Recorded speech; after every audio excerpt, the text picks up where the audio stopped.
dan sebagian penghancur atau disintegran. Nah, fase internal ini dicampur di pencampuran awal.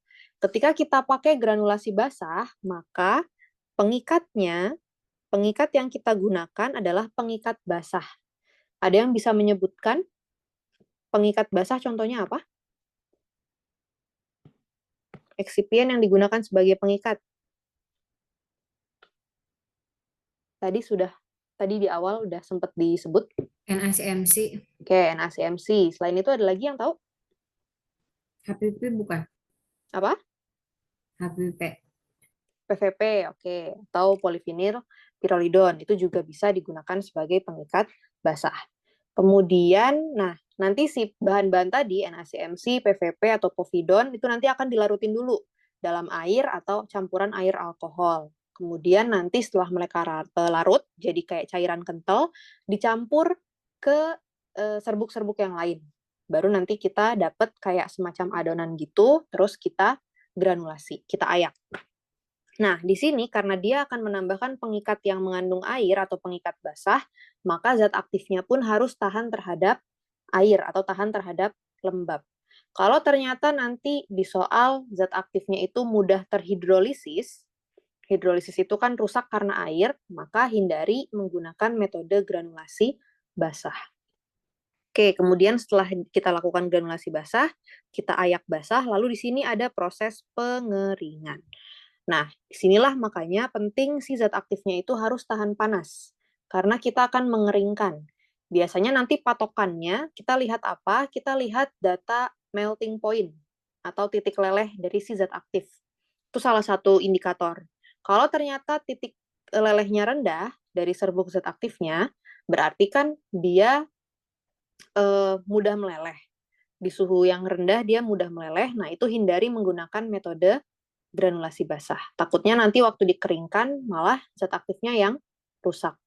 Atau misalnya termolabil, zat aktifnya termolabil, mudah teroksidasi panas, nah itu juga hindari menggunakan metode granulasi basah. Kemudian kalau sudah kering, dilakukan pengayakan kering, dilakukan pencampuran akhir. Pencampuran akhir di sini kita menambahkan fase eksternal.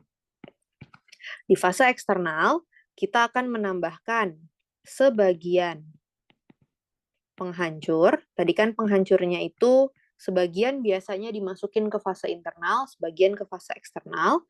Kemudian ditambahkan lubrikan, glidan, dan anti-aderen. Nah, ini adalah fase eksternal. Jadi kita campur di bagian luar granulnya. Kalau sudah, baru kita cetak tabletnya. Oke, ini untuk yang granulasi basah. Terakhir yang granulasi kering. Kapan pakai granulasi kering? Granulasi kering dipakai kalau zat aktifnya tidak tahan dengan lembab dan tidak tahan dengan panas. Maka kita gunakan granulasi kering. Selain itu tadi sifat alirnya buruk. Granulasi kering tahapannya mirip-mirip. Pertama kita timbang semua bahan, kemudian kita lakukan pencampuran awal sama mencampur fase internalnya.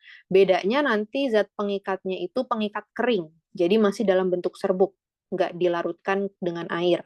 Kemudian kita lakukan slugging. Slugging ini kita kempa si serbuk campuran tadi, kita kempa menjadi bongkahan-bongkahan tablet berukuran besar yang dia belum kompak. Jadi kayak masih bongkahan tablet-tablet asal. Tablet berukuran besar, kemudian kalau sudah tablet-tablet besar tadi kita hancurkan lagi, kita ayak sehingga dia hancur membentuk granul-granul. Baru kita lakukan pencampuran akhir. Di pencampuran akhir masukin fase eksternal. Kalau sudah oke, baru dilakukan pengempaan tablet. Oke, sampai di sini cukup jelas. Ada yang mau ditanyakan dulu?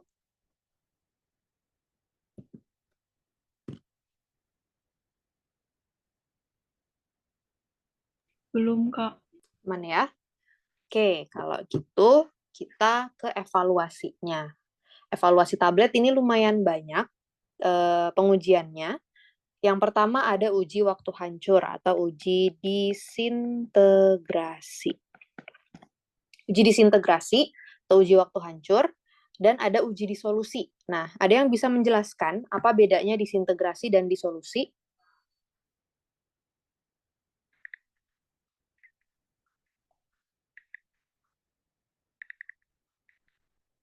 Ada yang tahu?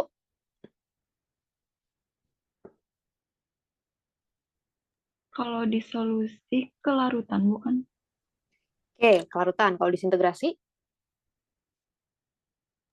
Seberapa lama tablet itu hancur di saluran cerna?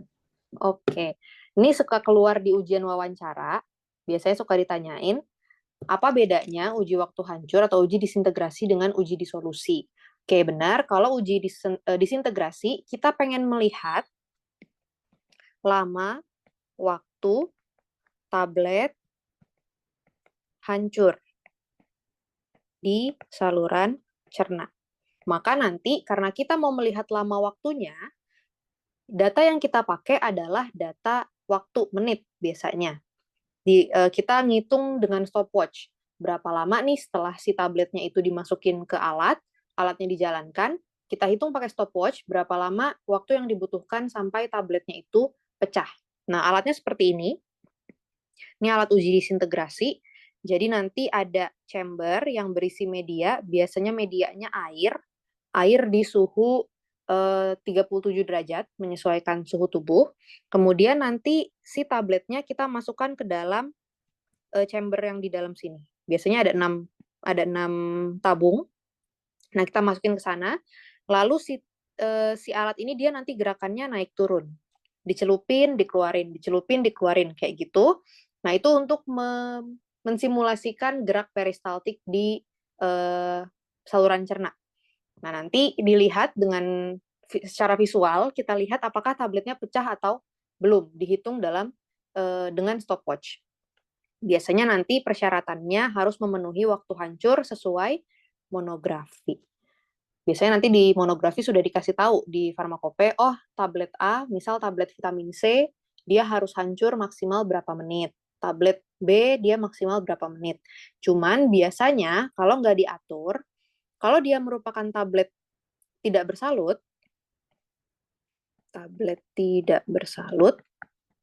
biasanya itu harus kurang dari 15 menit. Tapi nanti balik lagi ke masing-masing tablet di monografi.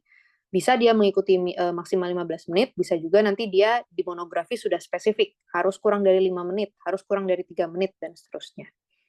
Kemudian, untuk pengujiannya tadi biasanya gunakan 6 tablet dulu pada tahap pertama.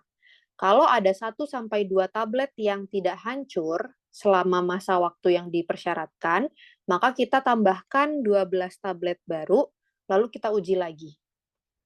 Nih, kalau nggak salah, kalau di tahap kedua, maksimal 2 yang tidak hancur. Kalau lebih dari 2 tidak hancur, maka si tablet tersebut tidak memenuhi syarat uji waktu hancur. Lalu ada uji disolusi. Nah, uji disolusi alatnya seperti ini. Mirip-mirip. Benar tadi uji disolusi, ini yang mau kita lihat adalah banyaknya zat aktif yang bisa terlarut atau dilepaskan. Uji pelepasan istilahnya. Kita pengen lihat berapa banyak sih zat aktif yang bisa terlarut dari si tabletnya atau yang bisa dilepaskan dari si sediaan tablet. Nah, untuk uji disolusi, ada beberapa tipe alatnya, tipe 1 sampai tipe 4 kalau nggak salah, tipe 5. 5 atau 6, aku lupa. Tapi yang paling umum kalau untuk sediaan tablet itu adalah tipe 1 dan tipe 2. Tipe 1 itu yang seperti ini. Ini tipe 1. Tipe 1 itu namanya apa? Ada yang tahu? Yang bentuknya kayak gini namanya? Keranjang bukan, Kak? Keranjang, oke. Keranjang atau basket. Kemudian ada lagi yang tipe 2. Tipe 2 yang seperti ini. Namanya? Dayung. Dayung atau pedal. Nah, biasanya yang paling sering dipakai untuk uji disolusi sediaan tablet adalah kalau nggak tipe 1, tipe 2. Itu nanti sudah diatur di farmakope, di monografi sudah dikasih tahu, oh kalau mau uji di solusi tablet A pakai yang tipe 1 atau tablet B pakai yang tipe 2. Nah, persyaratannya dia harus memenuhi syarat tahap S1, S2, S3. Nah, ini yang perlu dihafalkan. Oke, uji di solusi itu ada 3 tahap yang memungkinkan. Ada tahap S1. Di tahap S1, jumlah sampel yang kita pakai berapa banyak? Yuk, siapa yang sudah menghafalkan? 6. 6. Oke, 6 sampel.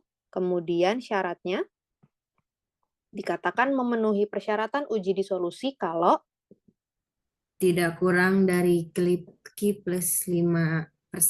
Oke, ke-6 tablet, ketika dia diuji di solusi, kemudian kita hitung kadar obat yang terlarut, ke-6-6-nya semua harus bisa lebih dari sama dengan Ki plus 5%. Apa itu nilai Ki? Nilai Ki ini adalah nilai batas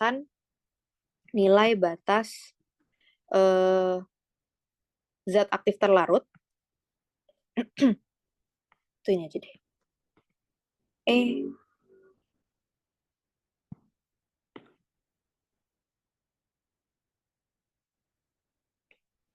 Sebentar ya. Ki ini adalah jumlah zat terlarut sesuai monografi. Nah, ini nilainya nggak usah dihafalkan karena beda obat, dia juga akan beda nilai Ki-nya. Di farmakope sudah ada dan biasanya nanti di soal sudah dikasih tahu. Misal tablet A, contoh tablet A Ki-nya 75%. Maka dia dikatakan memenuhi syarat tahap 1 kalau yang terlarut berapa persen? 80%. 80%. 75 plus 5, 80%. Oke, kalau ternyata nanti ada 1 atau 2 tablet yang tidak memenuhi Ki plus 5%, kita lanjut ke tahap sorry. Kita lanjut ke tahap yang kedua. Tahap kedua caranya gimana?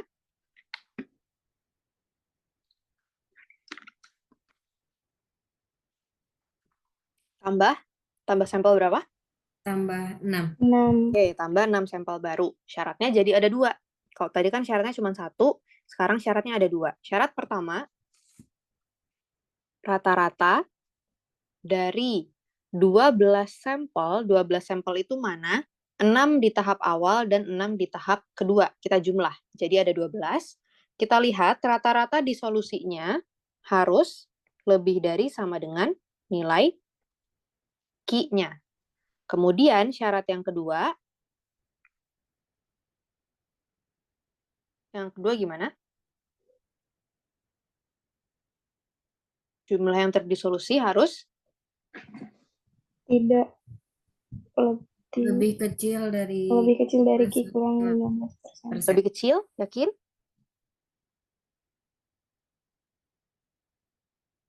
Berarti harus di bawah Ki minus 15%.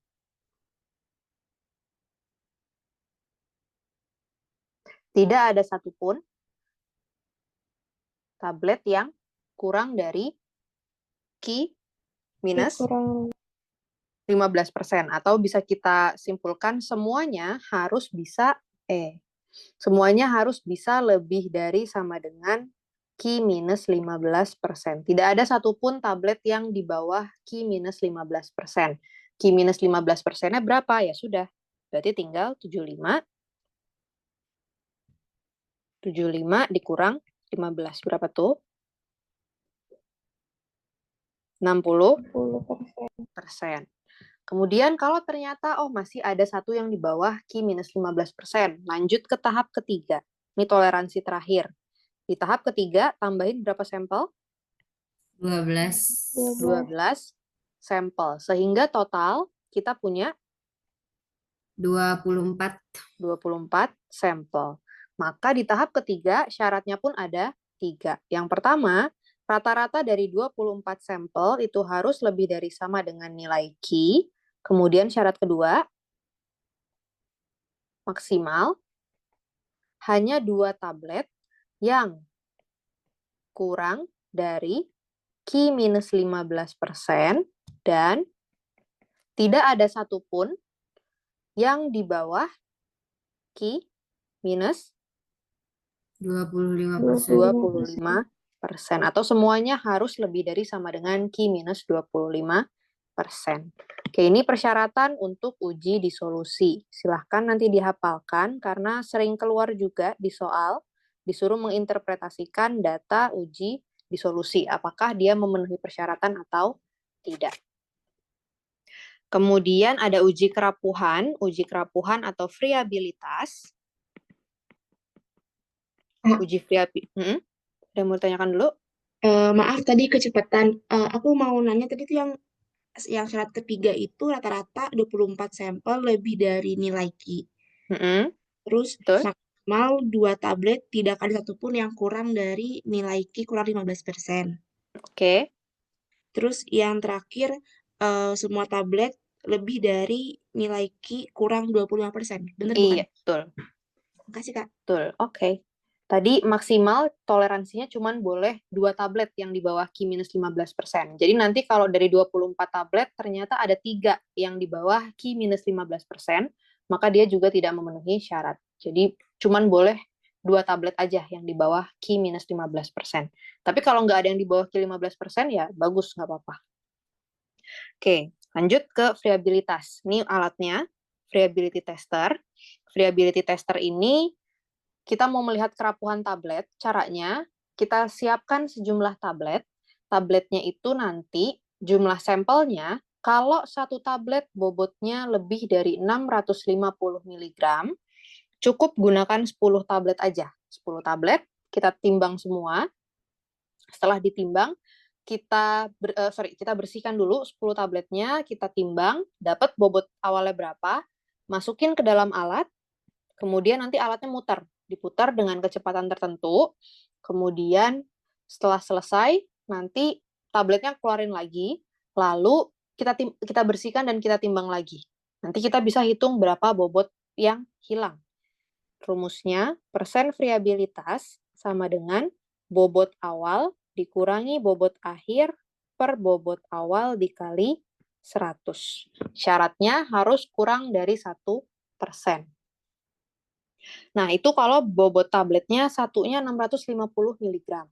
Nah, kalau ternyata satu tabletnya itu bobotnya kurang dari sama dengan 650 mg, kita gunakan sejumlah tablet yang total bobotnya akan mendekati 6,5 gram. Contoh, misal, kita punya tablet, satu tablet itu bobotnya 300 mg. Misalnya, tablet ukuran 300 mg. Berapa kira-kira jumlah sampel yang kita butuhkan untuk uji kerapuhan? Cara hitungnya, sampelnya sama dengan 6,5 gram. Kalau kita ubah ke miligram jadi berapa? Gram ke miligram? 6.500. 6.500 miligram dibagi dengan bobot satu tablet, dibagi 300. Berapa nih?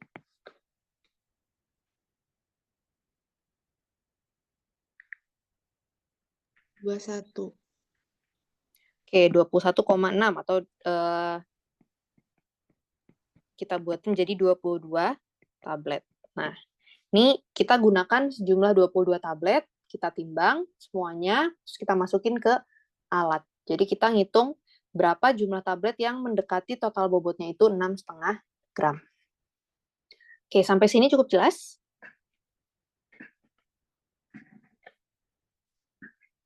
Mana ya? Terakhir ada uji keseragaman sediaan. Keseragaman sediaan ini ada uji keragaman bobot dan uji keseragaman kandungan. Ini kita teman-teman nanti diingat-ingat adanya kalau di Farmakope 6 itu keragaman bobot. Ini untuk obat-obat atau tablet-tablet yang dosisnya lebih dari 25 mg atau 25% bobot tablet. Dan ada keseragaman kandungan. Jadi hanya ada dua ini, keragaman bobot dan keseragaman kandungan. Jangan terkecoh nanti kalau ada keseragaman bobot. Nah, itu beda lagi pengujiannya. Jadi kalau untuk keseragaman sediaan, hanya ada keragaman bobot dan keseragaman kandungan. Ini untuk yang kurang dari 25 miligram. Oke. Sampai sini cukup jelas untuk evaluasi?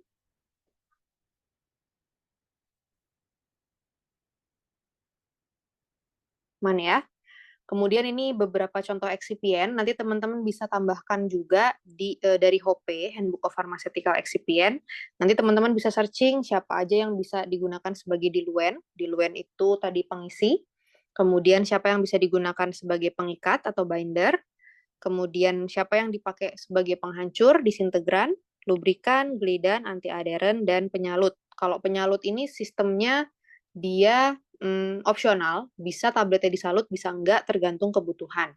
Jenis penyalutnya pun macam-macam. Ada salut gula. Salut gula ini yang buat apa namanya menutupi rasa. Kalau misalnya tabletnya pahit banget, itu biasanya dikasih salut gula. Salut film ini biasanya untuk melindungi tablet.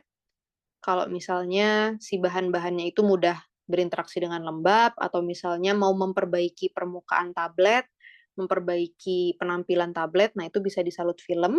Terakhir ada salut enterik, tadi untuk menunda pelepasan tablet. Nah, untuk salut enterik, biasanya excipientnya itu yang ada ftalatnya. Ada selulosa asetat ftalat atau CAP, ada HPMCP atau hidroksi propil metil selulosa, P-nya ini ftalat juga. Jadi biasanya kalau ada ftalatnya, itu tandanya ciri khas dia itu adalah excipient untuk salut enterik. Mereka sifatnya sensitif terhadap pH, jadi kalau di pH asam mereka tidak larut, tetapi ketika di pH basa atau di pH usus mereka akan terlarut atau pecah. Oke, ini untuk contoh-contoh excipient tabletnya. Oke, kita masuk ke soal nomor 1. Industri akan membuat formula senyawa X dengan bentuk sediaan tablet bersalut. Diketahui, sifat dari senyawa X memiliki sifat alir dan kompresibilitas yang baik. Kalau seperti ini, metode yang kita pilih metode apa berarti? Metode pembuatan tabletnya? Kempa langsung. Kempa langsung. Oke, kemudian zat aktifnya mudah terurai dalam pH asam dan stabil pada pH basa, serta memiliki kelarutan zat aktif yang cukup rendah dalam air. Kalau begitu, kita mau bikin sediaan yang bentuknya apa? Tablet enterik. Enterik. Oke, Salut kita mau enterik. bikin tablet salut enterik. Kenapa? Karena di sini dikasih tahu obatnya itu terurai dalam pH asam. Dia rusak di pH lambung. Maka kita buat dia dilepaskan di pH basa aja atau di pH usus saja. Kita buat dia salut enterik. Polimer berikut ini yang bisa digunakan dan sesuai untuk sifat obat tersebut, kira-kira yang mana? Yang A, selulosa asetat ftalat atau CAP. Dia kita gunakan sebagai penyalut enterik. Oke, nah ini contoh-contoh salut enterik. Ada ini, eudragit, akrilat polimer, eudragit L, eudragit S, ini juga bisa digunakan sebagai salut enterik. Kemudian ada HPMCP tadi, kemudian ada PVAP, polivinil asetat ftalat. Nah, tadi yang ada ftalatnya itu biasanya digunakan sebagai penyalut enterik. Kalau ciri-ciri khas dari salut enterik biasanya ada ftalatnya. Nomor 2, seorang apoteker bagian pengawasan mutu akan melakukan uji keseragaman sediaan tablet tidak bersalut vitamin B1. Dosisnya 50 mg per tablet. Apabila diketahui rata-rata bobot tablet sebesar 300 mg, uji keseragaman sediaan yang dipilih berdasarkan farmakope 6 adalah uji yang mana? Keseragaman C. Kenapa keseragaman kandungan? Yang C, keragaman kandungan. Ke D, Kak. Yang D, kenapa yang D?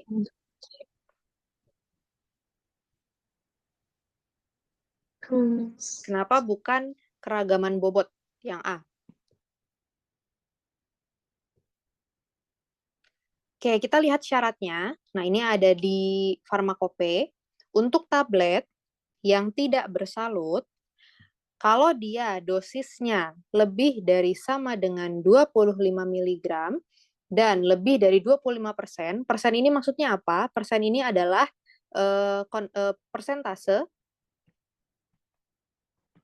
zat aktif terhadap bobot tablet. Apakah dia di atas 25% dari bobot tablet atau tidak, maka dia boleh pakai keragaman bobot. Atau kalau ternyata dosis satu tabletnya itu kurang dari 25 mg atau kurang dari 25% bobot tablet, maka gunakan keseragaman kandungan. Nah, sekarang dosisnya berapa? 50 mg. 50 mg. Bobot satu tabletnya 300 300 mg. mili. Kalau kita lihat dari dosis zat aktifnya, oh dia 50 mg nih. Berarti ada kemungkinan dia pakai yang keragaman Keragaman bobot. bobot. Nah, masalahnya kita cek dulu persentasenya berapa. 50 mg dibagi 300 mg dibagi dengan bobot satu tabletnya kali 100. Berapa nih? 50 bagi 3.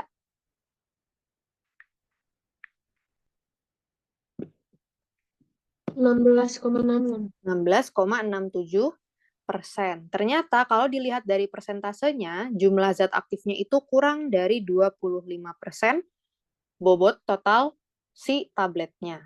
Maka kalau seperti itu, kita pilih yang keseragaman kandungan. Karena di sini kurang dari 25 mg atau kurang dari 25%. Yang mana yang memenuhi, nah itu kita pakai keseragaman kandungan. Tapi kalau ternyata dosisnya besar, tadi di atas 25 mg dan jumlah persentasenya pun di atas 25%, kita boleh pakai keragaman bobot. Jadi jawabannya yang D. Cukup jelas? Jelas, Kak. Jelas, Kak. Ya. Nomor 3. Apoteker QC melakukan uji evaluasi terhadap produk tablet lepas segera yang telah diproduksi dengan hasil sebagai berikut.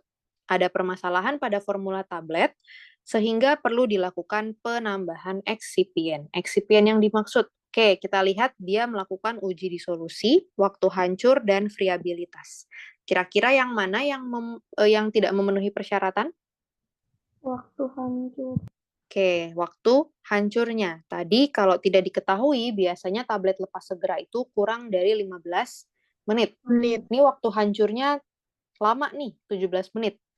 Maka kira-kira pengatasannya, apa yang bisa kita tambahkan? Yang A. Yang A, fungsinya sebagai apa? Disintegran. Oke, crosslink CMCNA atau sering kita sebut juga cross Carmelos, dia adalah contoh disintegran atau zat penghancur. Biasanya kalau waktu hancurnya terlalu lama, salah satu pengatasannya adalah dengan meningkatkan disintegran atau menurunkan jumlah binder atau pengikat. Nah, di sini kita bisa meningkatkan si cross Carmelosnya sebagai disintegran. Ini fungsi-fungsi yang lain, tadi ada di kafos. Di kafos itu dia di kalsium fosfat sebagai diluen atau pengisi. Kemudian ada hipromelos. Hipromelos itu nama lain dari HPMC. HPMC itu bisa digunakan sebagai pengisi, bisa juga nanti digunakan sebagai pengikat. Kemudian ada kalsium silikat, dia bisa digunakan sebagai adsorben atau pengisi. Dan yang terakhir, asam alginat, ini biasanya digunakan untuk sediaan cair, kayak emulsi atau suspensi sebagai peningkat viskositas atau suspending agent. Oke, nomor 3 cukup jelas? Jelas, Kak. Jelas, ya? Kak. Nomor 4. Formulator R&D akan melakukan formulasi sediaan dengan zat aktif yang ditujukan untuk pengobatan angina. Dibutuhkan bentuk sediaan yang bisa menghasilkan onset yang cepat, sehingga bisa digunakan pada kondisi akut. Bentuk sediaan yang dipilih yang mana? Sublingual. Oke, D. tadi tablet sublingual. Tablet sublingual ini salah satu tablet atau salah satu sediaan yang dia bisa memberikan onset yang cepat. Tapi kalau sediaan lain yang onsetnya paling cepat itu apa? Insulin. Insulin. Insulin bukan sediaan. Kalau insulin itu obat. Injek bukan Kak? Apa? Subkutan injeksi yang diberikan secara subkutan. Subkutan. Berarti jawabannya yang D dong. Di sini kan mintanya yang onsetnya paling cepat. Oke, ada yang lebih cepat dari sublingual. Bukan subkutan. Subkutan itu memang injeksi, tapi dia tidak, onsetnya tidak secepat itu, tidak langsung, dia justru malah kayak memberikan pelepasan yang diperpanjang. Selain ini apa? Ada yang tahu? Onset paling cepat diberikan kalau kita ngasih obat dalam bentuk, ya kalau di drama-drama Korea, misalnya ada pasien yang urgent, biasanya langsung dikasih apa tuh? Injeksi.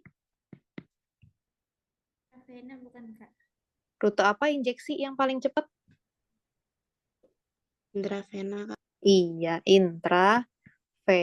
Ini yang paling cepat onsetnya. Jadi apa namanya? Kalau mau dalam kondisi urgent, dalam kondisi gawat darurat, kalau paling cepat itu onsetnya adalah intravena karena dia langsung masuk ke sirkulasi sistemik, nggak ada proses absorpsi dulu. Gitu. Nanti baru setelah intravena bisa juga menggunakan tablet sublingual. Oke. Nah, ini perbedaan antara bukal dengan sublingual. Kenapa tadi yang sublingual itu dia bisa diberikan untuk efek sistemik? Karena sifat mukosanya tipis. Dia cuma 100 sampai 200 mikrometer aja ketebalannya. Sedangkan kalau bukal itu 500 sampai 800. Lapisan selnya juga sedikit dan vaskularisasinya tinggi. Makanya dia mudah untuk menyerap obat. Kemudian cuman kekurangannya ini, luas areanya kecil dibandingkan bukal atau dibandingkan area absorpsi yang lain. Dia cuma 26,5 cm persegi. Jadi tidak semua obat, tidak semua zat aktif itu bisa dibikin sublingual. Menyesuaikan, karena biasanya hanya dibuat tablet yang ukurannya kecil-kecil aja. Oke, kita masuk sekarang ke sediaan cair atau sediaan liquid. Contoh sediaan liquid ada apa aja? Sirup. Sirup, Eliksir, sirup, Elixir. suspensi, eliksir, emulsi, eliksir, dan teman-temannya. Oke, biasanya kalau kita mau bikin sediaan dalam bentuk larutan, kita suka memperhatikan BCS dulu atau Biopharmaceutical Classification System. BCS nanti dibagi jadi 4 kelas, ini harus diingat-ingat, ada kelas 1, 2, 3, dan 4. Nggak boleh ketukar, terutama antara kelas 2 dan kelas 3. Nah, BCS, zat aktif, itu kita lihat BCS-nya itu digolongkan berdasarkan yang pertama kelarutannya, dan yang kedua adalah permeabilitasnya. Kelarutan ini ya, seberapa cepat dia larut dalam cairan tubuh. Cairan tubuh itu sifatnya polar, air. Dan yang permeabilitas, seberapa cepat dia bisa menembus membran. Dikatakan BCS kelas 1, kalau kelarutannya tinggi, permeabilitasnya tinggi. Nah, ini obatnya gampang banget dibikin. Tinggal bikin sediaan tablet aja. Dia mudah terlarut dan mudah diabsorpsi. Kemudian kalau BCS kelas 2, kelarutannya rendah, tetapi permeabilitasnya tinggi. Ini biasanya obat-obat yang sifatnya nonpolar atau hidrofobik. Dia susah larut, tidak mudah larut dengan air, tetapi dia mudah untuk diserap. Kemudian ada lagi BCS kelas 3. BCS kelas 3 ini kelarutannya tinggi, tetapi permeabilitasnya rendah. Ini biasanya untuk obat-obat yang sangat hidrofilik. Obat-obat yang terlalu hidrofilik, dia mudah larut tetapi tetapi sulit untuk menembus membran. Yang terakhir, kelas 4, ini kelarutannya rendah, permeabilitasnya juga rendah. Ini yang sering disebut risk-filik.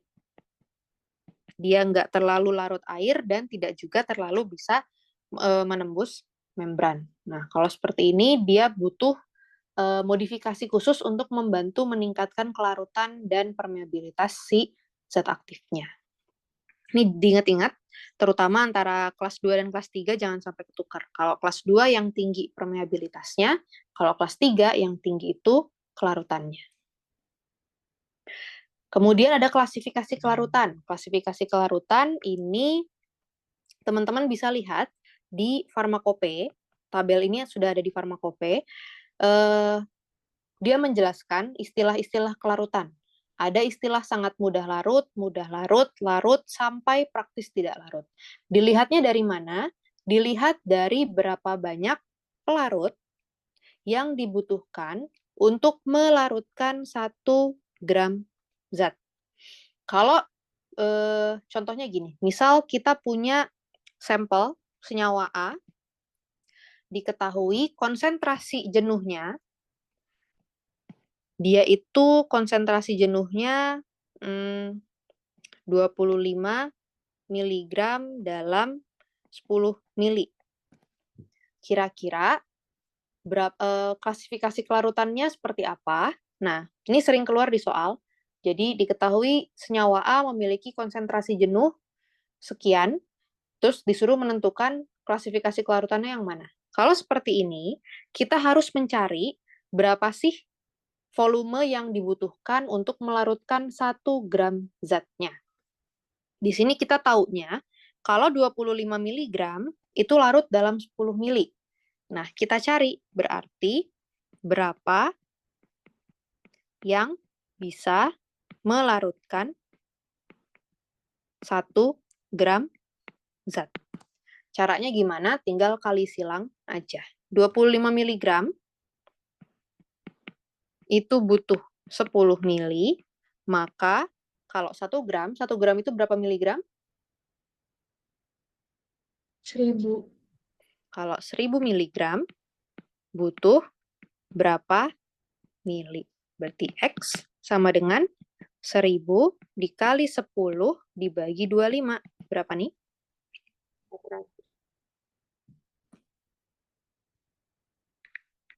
400. Oke, 400. Berarti kita butuh 400 mili untuk bisa melarutkan 1 gram zat. Masuk ke kategori kelarutan yang mana? Sukar larut.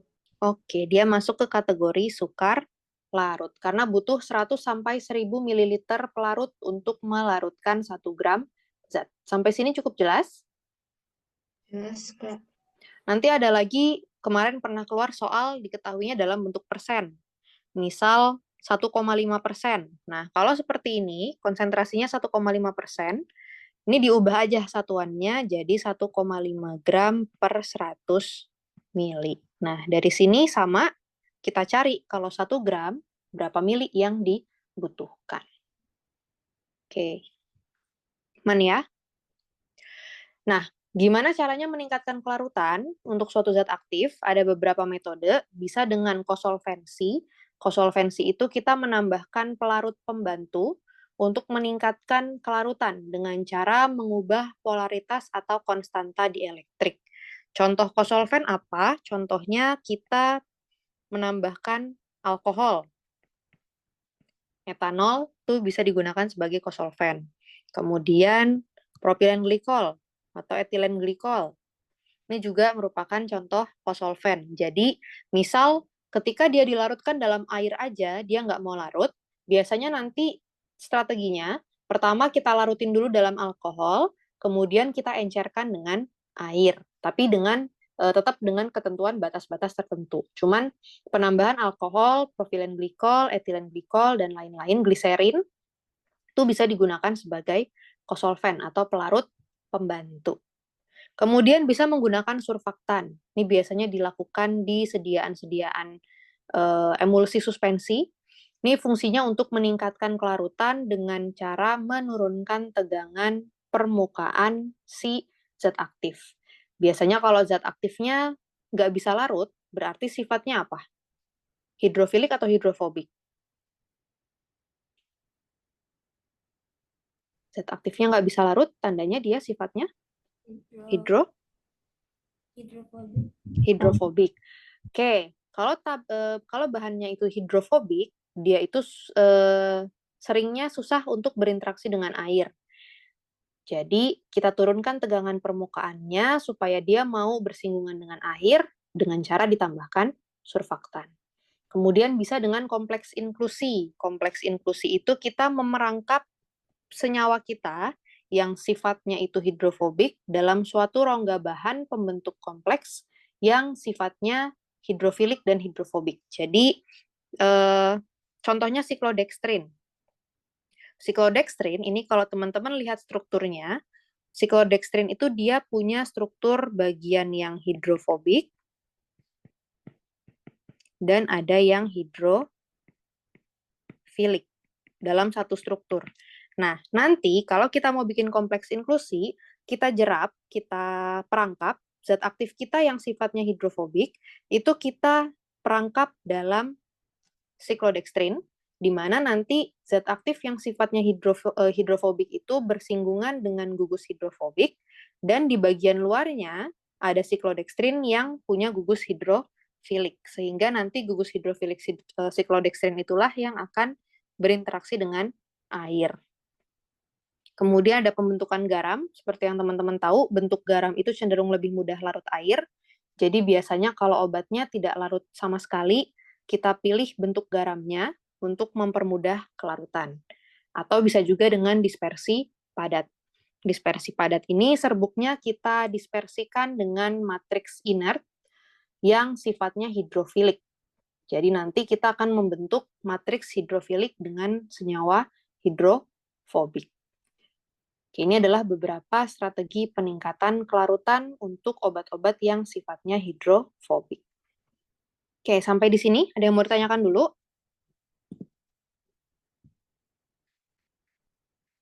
Lanjut, Kak. Nah, ini contoh sediaan cair. Bentuk sediaan cair bisa apa aja? Bisa dalam bentuk larutan. Larutan ini berarti dia obatnya terlarut sempurna dalam pembawa. Contohnya kayak tadi ada sirup, eliksir, tinktura, dan spiritus. Kalau sirup ini biasanya pembawanya air dengan kadar gula yang tinggi, biar manis. Kemudian kalau eliksir, tinktura, dan spiritus, ini kita menambahkan alkohol sebagai pelarut pembantu. Kalau eliksir, makanya di sini disebutnya hidroalkoholik, jadi campuran antara air dengan alkohol. Kalau yang eliksir, ini menambahkan alkoholnya sedikit. Jadi dia masih bisa digunakan untuk sediaan oral, bisa diminum. Kalau tinktura, ini alkoholnya lumayan tinggi kandungannya, 15-80%. Sedangkan kalau spiritus, ini kadar alkoholnya makin tinggi lagi, lebih tinggi lagi. Ini kandungannya bisa di atas 60% untuk spiritus. Kemudian ada yang dispersi. Kalau dispersi ini biasanya untuk obat-obat yang sifatnya hidrofobik atau tidak larut. Karena dia tidak larut, hanya didispersikan saja dalam pembawanya. Ada emulsi. Kalau emulsi ini sediaan cair dalam bentuk 2 fase. Ada fase minyak dan ada fase air. Campuran antara minyak dengan air, itu jadi emulsi. Lalu ada suspensi. Kalau suspensi ini ada partikel padat yang dia tidak larut, tapi didispersikan aja dalam fase cair. Jadi ada bagian padat dan ada bagian fase cairnya. Nah, ini untuk yang suspensi. Jadi harus bisa dibedakan mana yang emulsi, mana suspensi. Kemudian untuk evaluasi sediaan cair, ini yang sering muncul, ada uji volume terpindahkan. Uji volume terpindahkan ini biasanya digunakan untuk sediaan oral yang dikemas dengan volume tidak lebih dari 250 mili. Bisa itu sediaan cair yang memang sudah bentuknya cair atau sediaan yang perlu direkonstitusi. Contohnya kayak sirup kering, suspensi kering. Nah, itu juga ada uji volume terpindahkannya.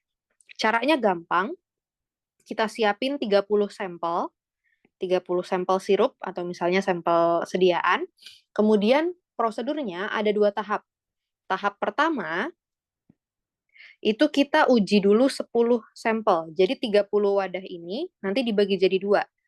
10 sampel untuk tahap pertama. Kalau gagal, baru kita lanjutin 20 sampel untuk tahap kedua. Jadi kita uji dulu 10, kalau 10 memenuhi syarat ya sudah, tapi kalau gagal, lanjut ke tahap 2 dengan menggunakan 20 sampel sisanya. Caranya tinggal kita kocok aja satu persatu si sediaan tersebut. Kalau dia sirup kering, direkonstitusi dulu, kemudian kita tuang ke gelas ukur yang tidak lebih dari 2,5 kali volume yang diukur. Jadi kita milih gelas ukurnya itu tidak boleh lebih dari 2,5 kali volume yang diukur. Misal, volume 1 botolnya itu 50 ml. Berapa maksimal volume gelas ukur yang digunakan?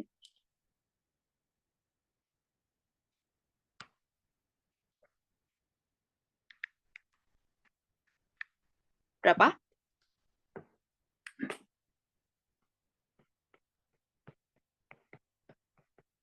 Ini kadang suka keluar di ujian OSCE. Nanti teman-teman dikasih banyak gelas ukur. Gelas ukur tahu ya, yang kayak gini. Ini gelas ukur. Nah, nanti biasanya ada beberapa ukuran. Nah, kita disuruh milih mau pakai yang mana. Maksimal dia tidak boleh lebih dari 2,5 kali volume yang diukur. Kalau yang diukur 50 mili, berarti maksimal volume gelas ukurnya berapa? 50 kali 2,5 berapa nih? 125. 125 mili. Maka kita pilih gelas ukur yang ukurannya 100 mili. Karena nggak ada yang ukuran 125. Kita pilih yang 100 mili. Nanti misal, berapa kalau volumenya 100 mili? Satu sirupnya 100 mili. Nah, itu nanti silahkan dihitung aja berapa maksimal volume gelas ukurnya. Oke, kemudian setelah kita tuang ke dalam gelas ukur, 2,5 mili itu 2,5 kali itu dari mana? Dari sini. Nih, syaratnya tidak lebih dari 2,5 kali volume yang diukur. Jadi ini sudah ketentuan dari farmakope.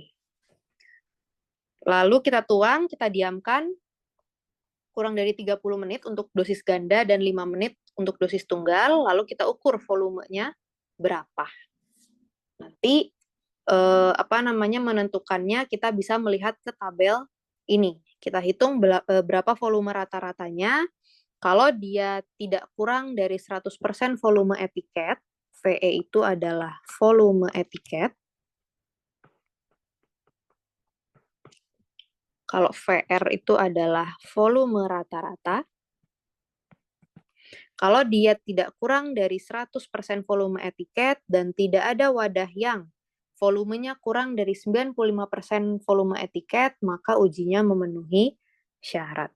Tapi kalau ternyata rata-ratanya itu kurang dari 100% volume etiket, dan ada satu wadah yang kurang dari 95%, maka dia tidak memenuhi syarat. Nah, nanti teman-teman bisa cek lagi. Untuk baca datanya bisa mengacu ke tabel ini, ke bagan ini. Bagannya nanti ada di farmakope. Oke, sampai sini cukup jelas? Kak, mau nanya. Volume etiket tuh misalnya yang 50 mili itu ya, Kak? Misal di kemasan bilangnya satu botol berisi 100 mili. Nah, itu adalah volume etiketnya. Kita uji, bener nggak nih dapat 100 mili. Kita hitung rata-ratanya nanti berapa. Volume etiket itu yang volume di kemasan. Itu? Berarti kalau misalnya volume etiketnya 100 mili, berarti sediaannya nggak boleh kurang dari 95 mili. Oke, pertama kita lihat dulu rata-ratanya tidak boleh kurang dari 100%, berarti nggak boleh kurang dari 100 mili rata-ratanya. Kemudian tadi tidak ada yang di bawah 95%, berarti tidak boleh ada yang di bawah 95 mili. Kalau ternyata ada satu yang di bawah 95 mili, nah kita lihat lagi. Tapi nggak lebih dari satu nih yang di bawah 95 mili, maka kita uji ke tahap kedua. Uji 20 wadah. Tapi kalau ternyata yang lebih yang di bawah 95% itu lebih dari 1, maka ujinya tidak memenuhi syarat. Gitu. Gitu? Iya, paham, Kak. Ada lagi?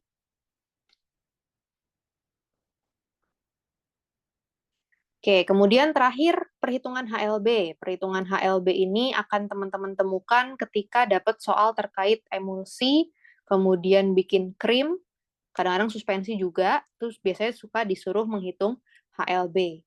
Rumusnya macam-macam, bisa teman-teman pakai rumus ini, tergantung sukanya yang mana. Bisa pakai rumus yang panjang, HLB campuran kali bobot campuran sama dengan HLB emulgator A dikali bobot emulgator A ditambah HLB emulgator B dikali bobot emulgator B. Karena biasanya kalau kita bikin sediaan emulsi, emulgatornya itu campuran dua jenis emulgator atau lebih. Kemudian bisa pakai rumus persen atau bisa juga pakai rumus aligasi. Nanti aligasi kita belajar pas ketemu soal hitungannya aja langsung. Oke, kita masuk soal nomor 5. QC industri farmasi akan melakukan uji in process control pada salah satu produk sirupnya. Berapakah jumlah sampel yang perlu diujikan untuk volume terpindahkan dari cairan oral dengan kemasan berukuran kurang dari 250 mili? Berapa tadi sampel yang disiapkan? 30. Oke, kita siapkan 30 sampel. Meskipun nanti ujung-ujungnya ujinya 2 kali, 2 tahap. 30 itu nanti untuk tahap 1, 10, tahap 2-nya 20. Kalau tahap 1-nya sukses, ya sudah, nggak usah lanjut ke tahap 2. Tapi kalau tahap 1-nya nggak sukses, baru lanjut ke tahap 2. Nah, tapi tetap yang disiapkan adalah 30 sampel. Karena di sini disebutkan, untuk penetapan volume terpindahkan, pilih tidak kurang dari 30 wadah. Nomor 6. Apoteker akan memformulasikan sediaan cair mengandung zat aktif bersifat hidrofobik.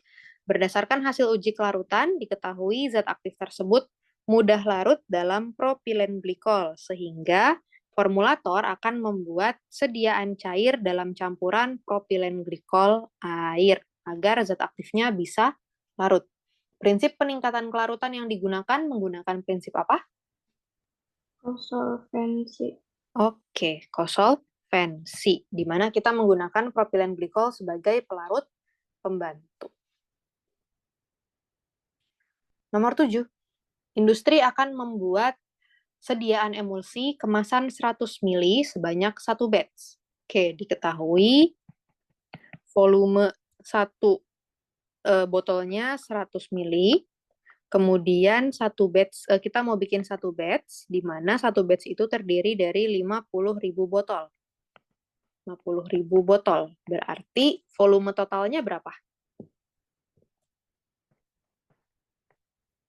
Volume total yang mau dibuat? 1 botol 100 mili, mau bikin 50.000 botol, berarti?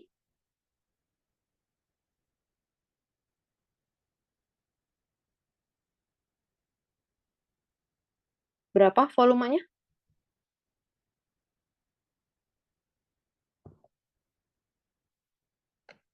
Dok? Berapa? 5.000. 5.000? Satuannya apa?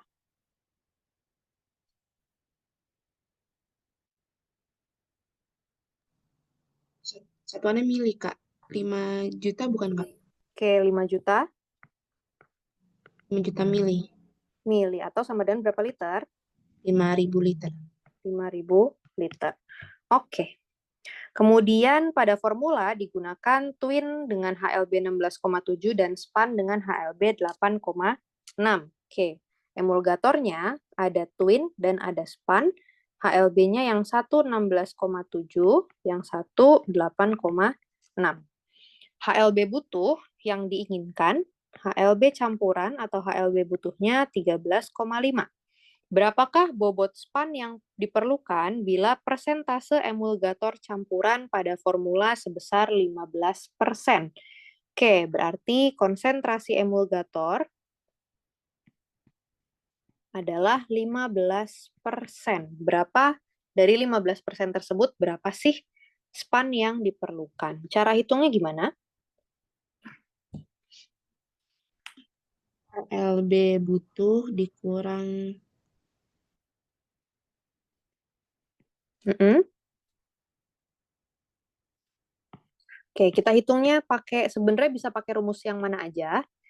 Bisa pakai rumus yang tadi sudah aku sebutkan, bisa juga teman-teman pakai metode aligasi. Aligasi ini lebih cepat. Kita cari dulu perbandingan antara twin dengan span. Caranya kita tulis dulu emulgatornya ada apa aja. Ada twin dan ada span. Kemudian kita tuliskan HLB masing-masing. Twin HLB-nya 16,7, span 8,6. Lalu kita tulis HLB campurannya. HLB campurannya 13,5. Dari sini kita bisa dapat perbandingan. Cara dapat perbandingannya dengan menselisihkan. Selisih antara HLB twin dengan HLB campuran akan menjadi perbandingannya span. 16,7 kurang 13,5 berapa? 3,2. 3,2. Kemudian, selisih antara HLB span dengan HLB campuran akan menjadi punyanya twin. 13,5 kurang 8,6? 4,9. 4,9. Dari sini kita sudah dapat nih perbandingannya. Berarti twin banding span itu 4,9 banding 3,2. Kita jumlahkan dulu berapa nih? 4,9 tambah 3,2? 8,1. 8,1. 1. Oke, sekarang kita sudah punya perbandingannya. Kita bisa cari. Yang ditanyakan adalah bobot span. Berarti bobot span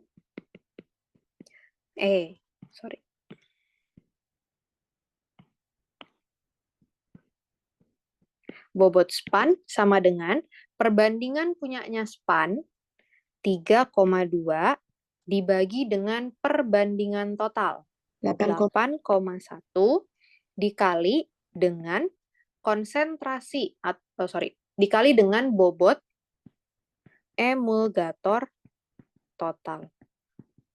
Nah, kita cari dulu bobot emulgator totalnya berapa. Bobot emulgator butuh sama dengan konsentrasi emulgator total berapa persen? 15%. 15% dikali dengan volume sediaan. Volume totalnya. 5.000 liter. Oke, 5.000 liter, cuman karena ini persen agak lebih mudah kalau kita pakainya satuannya yang miliknya aja. Kali 5 juta mililiter, supaya nanti hasilnya dalam gram. Karena kan persen itu sama dengan gram per 100 mili. Jadi kita pakainya yang satuan miliknya. 15% kali 5 juta berapa? 750. 750.000. 750.000 gram. Oke. 3,2 dibagi 8,1 dikali 750.000 gram. Sama dengan? 296. 296. 296? 296. 296.296 gram. Atau sama dengan kita ubah ke kilogram. Gram ke kilogram dibagi berapa? 1.000. Dibagi 1.000. Berarti komanya maju 3 langkah. 1, 2, 3. 296,29 kilogram. Atau 296,3 kilogram. Jadi jawabannya yang E. Sampai sini aman?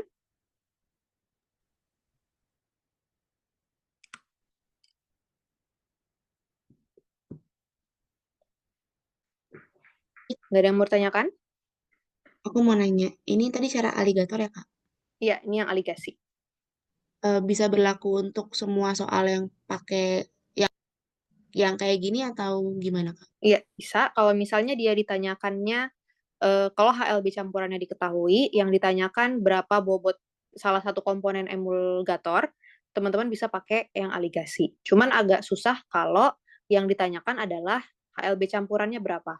Kalau yang ditanyakan HLB campurannya berapa, mending teman-teman pakai rumus yang panjang tadi, yang ini.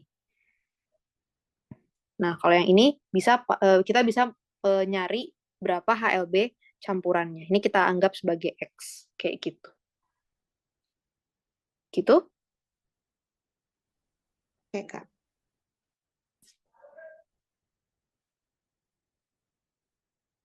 Oke, sekarang masuk ke sediaan steril.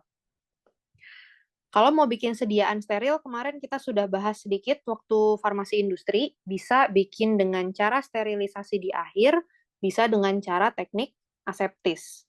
Nah, kalau misalnya kita mau pakai sterilisasi di akhir, cara sterilisasinya kayak apa?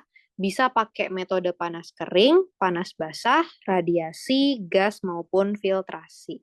Kemarin panas kering berarti kita pakai oven, suhunya tinggi, 150-170 derajat dengan durasi yang panjang, jam-jaman 1-2 jam. Biasanya ini digunakan untuk bahan-bahan yang dia berbasis minyak, bahan yang tahan panas, alat gelas, atau instrumen bedah tahan panas. Ada lagi panas basah atau menggunakan autoclave. Biasanya autoclave-nya itu 121 derajat, durasinya 15 menit. Nah, di autoclave ini yang sering digunakan adalah untuk sediaan-sediaan yang tahan terhadap panas lembab dan tekanan. Tidak cocok digunakan untuk bahan-bahan minyak. Kalau minyak ini tadi pakainya yang panas kering aja. Minyak, lemak, oleganus itu kita pakainya panas kering.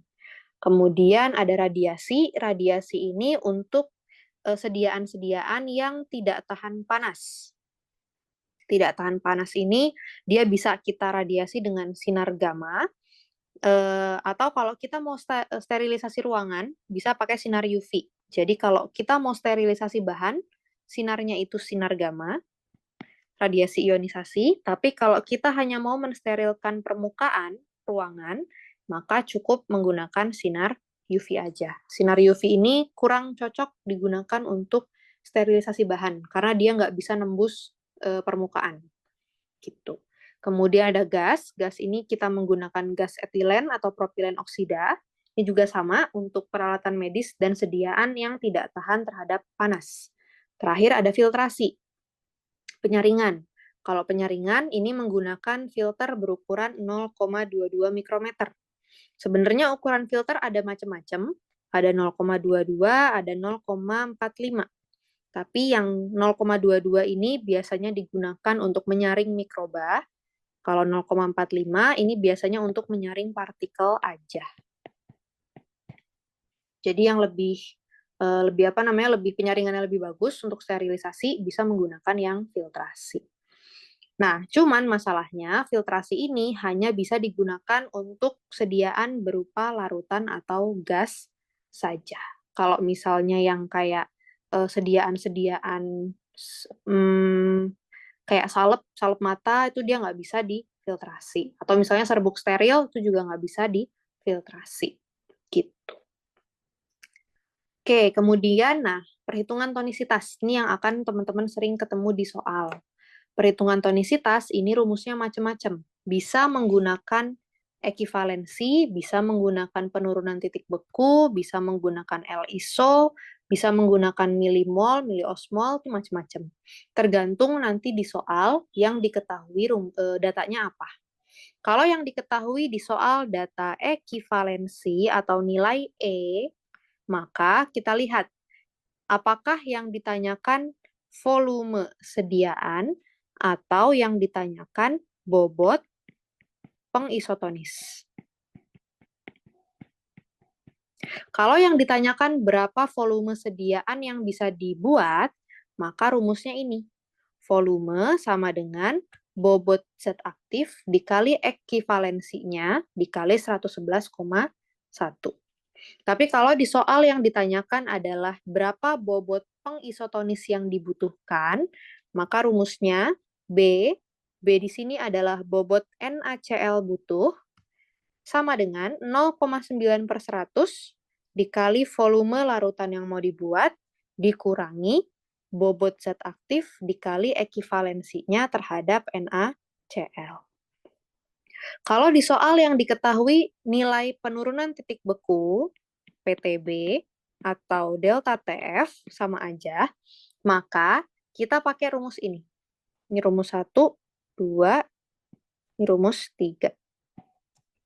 Rumus 3, rumusnya adalah konsentrasi pengisotonis dalam persen sama dengan 0,52. 0,52 ini sudah tetapan, merupakan nilai penurunan titik beku suhu tubuh, cairan tubuh, kemudian dikurangi delta TF zat aktif obat dikali konsentrasi zat aktif dalam persen dibagi dengan delta TF pengisotonisnya siapa. Kemudian kalau di soal yang diketahui adalah nilai L-iso.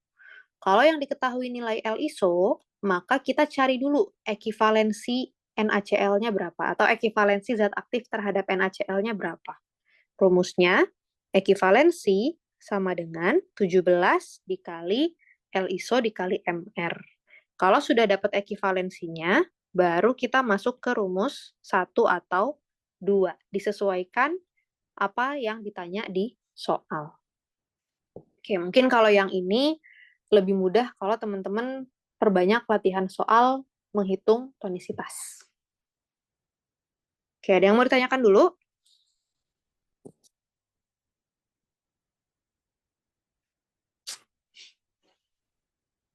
Oke, kalau nggak ada, sekarang evaluasi sediaan steril. Salah satu evaluasi sediaan steril ada yang namanya uji pirogen. Uji pirogen adalah pengujian apakah dalam sediaan steril tersebut ada cemaran pirogen atau tidak. Pirogen adalah senyawa atau zat yang dilepaskan dari bakteri, atau dia kalau misalnya dia terkandung pirogen, ketika disuntikan akan menyebabkan demam. Jadi zat-zat yang bisa menyebabkan demam ketika disuntikan secara intravena. Nah, cara ujinya gimana? Kita siapin hewan uji. Hewan ujinya itu kelinci, karena kelinci di sini dia sensitif terhadap pirogen, suhunya mudah naik. 3 kelinci kita suntikan di bagian telinga menggunakan sediaan yang mau kita uji. Kemudian kita ukur suhu sebelum dan setelah 30 menit setelah si kelinci tersebut dikasih sediaan. Kalau misalnya tidak ada satupun kelinci yang suhunya naik 0,5 derajat Celcius, maka dia tidak ada pirogen. Ini berarti kurang dari 0,5 derajat Celcius, tidak ada peningkatan suhu, dia bebas pirogen. Tapi kalau ternyata ada yang naik suhunya lebih dari 0,5 derajat Celcius, maka lanjut ke fase kedua. Di fase kedua, tambah 5 kelinci baru, sehingga totalnya ada 8 kelinci. Nah, 5 kelinci ini sama, kita suntikan dengan obat, kita ukur suhunya, lalu kita lihat. Kalau ternyata, ini syaratnya, tidak lebih dari 3 kelinci yang suhunya naik 0,5 derajat Celcius. Ini berarti kurang dari 3 kelinci yang suhunya naik lebih dari 0,5 derajat Celcius, dan total peningkatan suhu dari ke-8 kelinci itu kurang dari 3,3 derajat Celcius, maka dia bebas pirogen. Tapi kalau ternyata jumlah yang naik suhunya itu lebih dari 3 kelinci, maka dia dikatakan mengandung pirogen. Oke, ini untuk uji pirogen. Satunya lagi ada uji endotoksin. Kalau uji endotoksin, kita menggunakan reagen namanya LAL, Limulus amubosid lisat. LAL ini adalah enzim yang dihasilkan oleh kepiting ladam kuda. Dia sifatnya itu sangat sensitif dengan endotoksin. Endotoksin itu bagian toksin yang dihasilkan bakteri. Biasanya bakteri gram negatif. Nah, metodenya bisa menggunakan jendal gel atau fotometrik. Kalau jendal gel nanti kita punya sampel dicampur dengan LAL, nanti dia akan membentuk gel, memadat. Nah, itu tandanya dia mengandung endotoksin. Atau bisa dengan fotometrik, kita lihat perubahan kekeruhan sampel yang mengandung yang mengandung endotoksin. Oke, ini untuk uji endotoksin. Sampai di sini, ada yang mau ditanyakan dulu?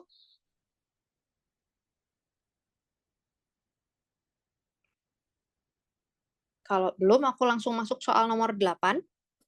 Apoteker akan melakukan pembuatan larutan isotonis mengandung dekstrosa 4,5% dan NaCl untuk injeksi sebanyak 500 ml.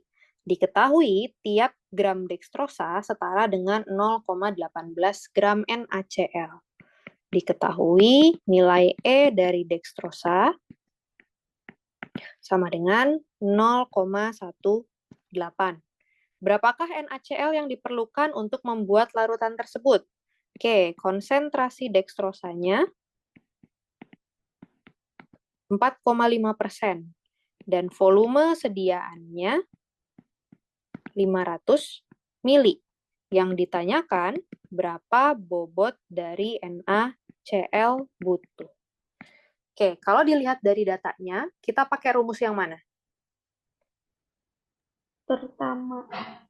Pertama, Yang yakin? kedua, Kak. Kita pakai rumus yang kedua, Dua. karena yang ditanya adalah bobot Bobotnya. si pengisotonis. Jenis. Rumusnya, bobot sama dengan 0,9/100 dikali volume dikurangi bobot zat aktif dikali ekivalensi zat aktifnya. Oke, B itu adalah bobot NaCl sama dengan 0,9/100 dikali volumenya berapa? 500. Oke, dikali 500 dikurang bobotnya dekstrosa berapa? 0,18. 0,18? 0,18 itu ekivalensinya. Bobotnya berapa?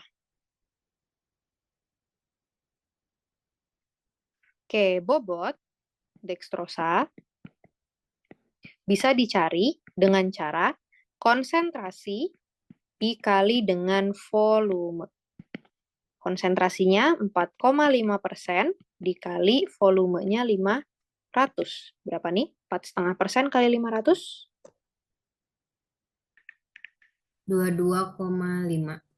22,5 gram. Ingat tadi persen satuannya gram per 100 mili. Bisa juga nanti persen sama dengan mili per 100 mili. Ini juga ada, atau gram per 100 gram. Oke, di sini berarti dapat bobotnya 22,5. Yuk dihitung. 0,45 gram, Kak. 0,9/100 kali 5 berapa?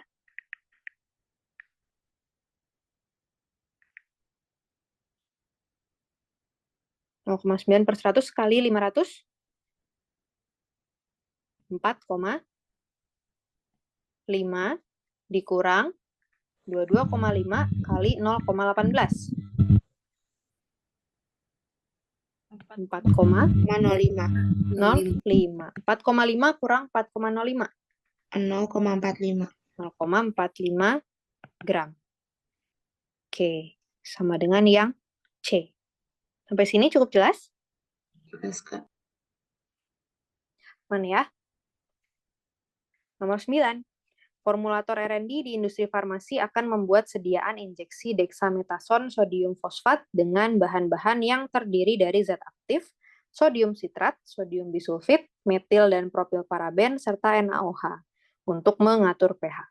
Salah satu eksipien yang perlu ditambahkan adalah agen pengkelat. Ada yang tahu siapa yang bisa digunakan sebagai agen pengkelat? Agen pengkelat itu dia bisa mengikat logam. Kira-kira siapa? Edetat. Oke, disodium edetat. Nah, ini contohnya, ini adalah formula dari injeksi sodium dexamethasone. Nah, ini fungsi-fungsinya, tadi ada benzil alkohol, dia digunakan sebagai pengawet, sodium bisulfit itu juga pengawet. Nah, ada disodium edetat. Disodium edetat itu pengkelat. Kemarin kita belajar titrasi, ada titrasi yang menggunakan EDTA, namanya titrasi apa?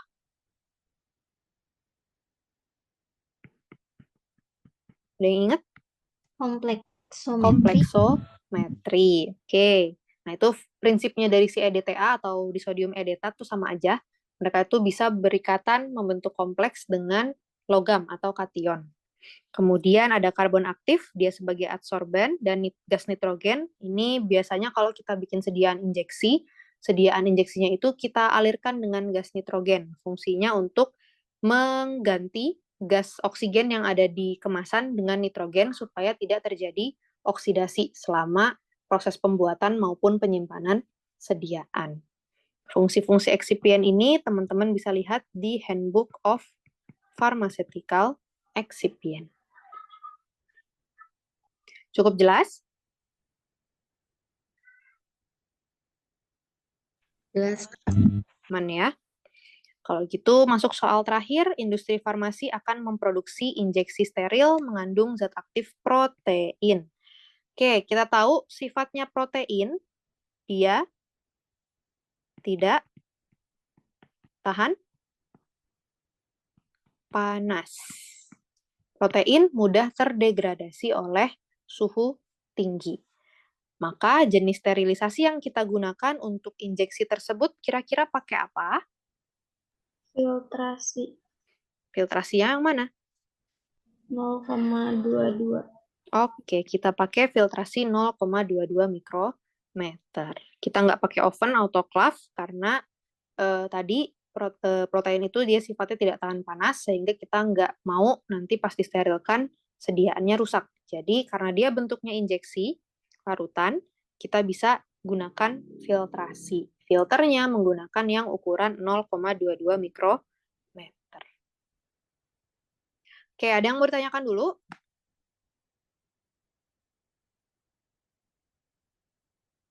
Kalau belum ada, kita istirahat sebentar. Terus teman-teman bisa mengerjakan games, baru nanti kita lanjut ke sesi yang kedua.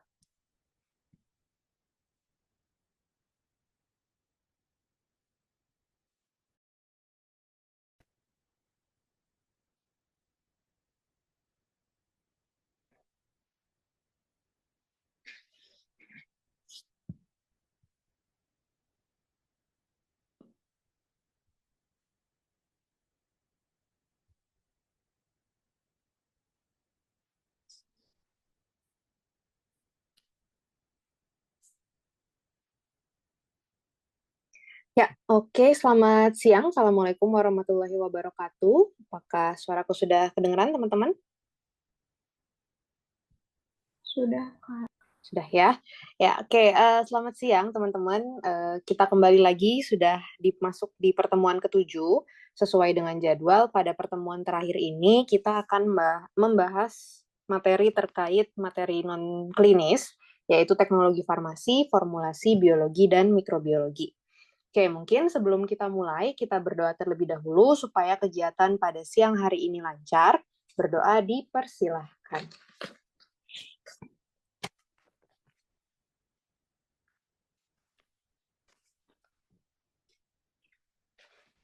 Oke, berdoa cukup. Ya, seperti biasa teman-teman, kalau ada yang mau ditanyakan, ada yang bingung, ada yang mau diulang, atau mungkin ada yang kurang paham, silahkan teman-teman langsung ini aja ya, langsung unmute aja mikrofonnya, atau bisa ditanyakan juga lewat kolom chat gitu. Oke, untuk materi yang terakhir, kita akan masuk ke materi teknologi farmasi dan formulasi dulu. Materi teknologi farmasi ini, teman-teman pasti akan mendapatkan soal terkait materi-materi teknologi farmasi karena dia masuk ke materi-materi dasar di S1 Farmasi. Dulu pasti teman-teman sudah pernah belajar terkait sediaan. Nanti yang ditanyakan apa aja, kalau misalnya materi teknologi dan formulasi itu biasanya akan keluar soal-soal terkait sediaan, baik itu penggolongan sediaan, kemudian definisi sediaannya, kayak misalnya apa yang dimaksud dengan sediaan tablet, apa yang dimaksud dengan sediaan kapsul, sirup,